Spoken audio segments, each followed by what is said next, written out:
খুব ডেঞ্জারাস একটা কেস। কীরকম ডেঞ্জারাস কেস? 14 তারিখ রাতের বেলা এই আইএএস অফিসারের স্ত্রী তার কাজ থেকে বাড়ি ফিরছিলেন। তার বাড়ির সামনে তাকে অভিজিৎ মিত্র বলে এক ভদ্রলোক, ভদ্রই বলছি, ভদ্র বলা উচিত না, তাকে ধরে এবং তাকে মলেস্ট করে। সামহাও তিনি পালিয়ে রুমে ঢুকে যান।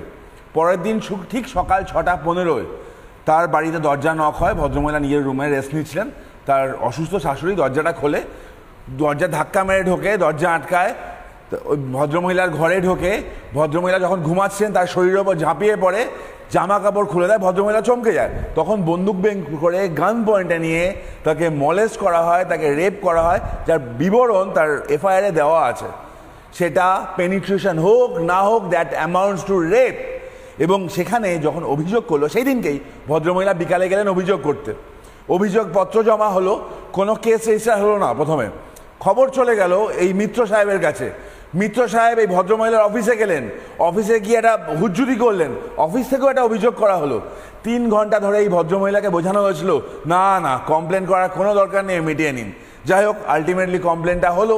ঠিক পরের দিন 16 তারিখ এই ভদ্রলোক গেল কোর্টে। প্রসিডিউর ইরেগুলারিটি ছিল, অনেক গোলমাল ছিল। অদ্ভুতভাবে তিনি বেল পেয়ে গেলেন, সারেন্ডার করলেন, বেল পেয়ে গেলেন। এটা হিনিয়াস ক্রাইমে, কারণ রেপের সেকশন এবং আদার যে ধারাগুলো যোগ করার ছিল সেগুলো যোগ করেনি পুলিশ। কেন করেনি, কার জন্য করেনি, সেটা ভাবার বিষয় আছে। কয়েকজন মহিলা পুলিশ অফিসার ছিল। কলকাতা হাইকোর্টে মামলাটা গেল, কলকাতা হাইকোর্টে হিয়ারিং হলো। অর্ডারটা যদি তুমি দেখো, অর্ডারটা দেখে যে কোনো সুস্থ স্বাভাবিক মানুষের আত্মা পর্যন্ত কেঁপে উঠবে ওই মহিলার সাথে যা যা হয়েছিল। সেই ওটা দেখার পর হাইকোর্ট বেল ক্যান্সেল করে, ওই অফিসারগুলোকে এগেন্সে স্টেপ নিতে বলে এবং ওমেন পুলিশের ডিসিকে বলে তুমি ইনভেস্টিগেশনটা করো। এই অ্যাসপেক্টও গেল। এই আমাদের রাজ্যে ময়ূক একটা আইএএস অফিসারের স্ত্রী সুরক্ষিত নয়, তাহলে সাধারণ মানুষের সুরক্ষা কোথায়?